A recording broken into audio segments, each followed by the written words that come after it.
രമേ, എങ്ങോട്ടാ രാവിലെ? ഒരു ജോത്സ്യനെ ഒന്ന് കാണണം. ജോത്സ്യനെയോ? എന്താ കാലദോഷം തുടങ്ങിയോ രമാദേവിക്ക്? രമേച്ചി, സമയദോഷം മാറാനേ ഇപ്പൊ ഒരുപാട് പരിഹാരക്രിയകളൊക്കെ ഉണ്ട്. അമ്പലത്തുംകാവില് ഒരു ശിവപ്പണിക്കരുണ്ട്, നല്ല അസല് ജോത്സ്യന്. ചുട്ട കോഴിയെ വരെ പറപ്പിക്കുന്ന ആളാ. നീലിമേ, അയാളെ ഹോട്ടലിനടുത്തേക്കൊന്നും കൊണ്ടുപോകല്ലേ? അളിയാതെ നീലിമ ഉദ്ദേശിച്ചത് ഹോട്ടലിൽ പൊരിച്ചു വെച്ചിരിക്കുന്ന ചിക്കൻ ഫ്രൈ പറപ്പിക്കുന്ന കാര്യമല്ല. അതായത് ഈ പൊരിച്ച വേണ്ട, മതി. വേണ്ട, മതി. സത്യമാ ജയേട്ടാ, എല്ലാ ദോഷങ്ങളും മാറാൻ ശിവപ്പണിക്കര് ജപിച്ചു തരുന്ന ഒരു ചരട് കിട്ടിയാൽ മാത്രം മതി. ദേ, ഇവളുടെ അരയിലെ 4 ചരട കെട്ടിയിരിക്കുന്നു. അതും കെട്ടി നേരെ ഇങ്ങോട്ട് വരുമായിരുന്നു. ഇപ്പൊ ഇവിടുത്തെ കമ്പനിയുടെ ജനറൽ മാനേജരാ ഇവള്.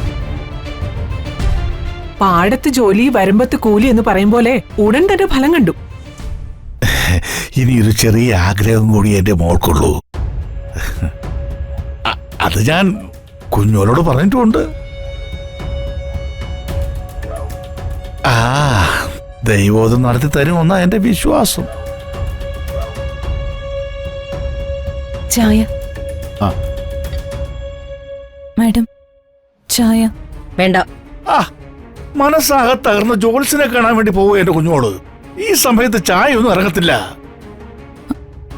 എന്തോ ഒരു അപകടം എനിക്കും തോന്നി. കാലദോഷം വരുമ്പോ നീർക്കോലിയും തലയെടുക്കുമെന്ന അല്ലേ?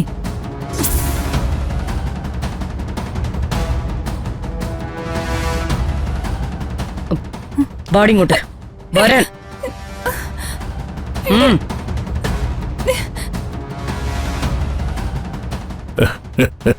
നീർക്കോലിയുടെ കഥ പറയാൻ കൊണ്ടുപോവാ. നീലിമേ, രമയുടെ സമയദോഷം മാറുമെന്ന് തോന്നുന്നില്ല. ഇനി എത്ര ചരട് ജപിച്ച് കെട്ടിയാലും ശരി.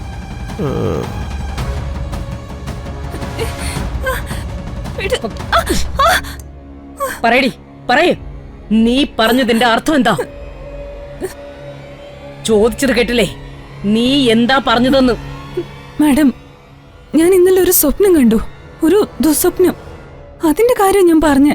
ദേ, കൊല്ലും ഞാൻ. നീ എന്ന നീർക്കോലി നിന്റെ തന്തയെ രക്ഷപ്പെടുത്തിയെന്നല്ലേ പറഞ്ഞത്? നീർക്കോലിയുടെ കഥ പറയാൻ പോയ കല്യാണിയെയും അത് കേൾക്കാൻ പോയ കുഞ്ഞോളെയും കാണാനില്ല. അവർ സംശയിച്ച് നിൽക്കുകയായിരിക്കും. ഞാൻ പോയി ബാക്കി പറഞ്ഞു കൊടുക്കാം.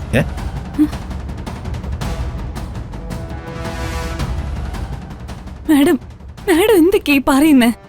എടീ, ഇനി എന്തൊക്കെ പറഞ്ഞാലും തമ്പുരാനെയും തമ്പുരാട്ടിയും കൊന്നിട്ട് മണിമാല മോഷ്ടിച്ച ആ ശിവദാസൻ അധികകാലം ജീവനോടെ ഇരിക്കുമെന്ന് നീ കരുതണ്ട.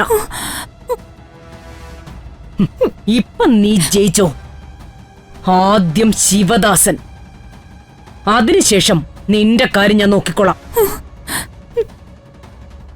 നിന്റെ രക്ഷകനായിട്ട് വരുന്നത് ആരാണെന്ന് ഞാനൊന്ന് കാണട്ടെ.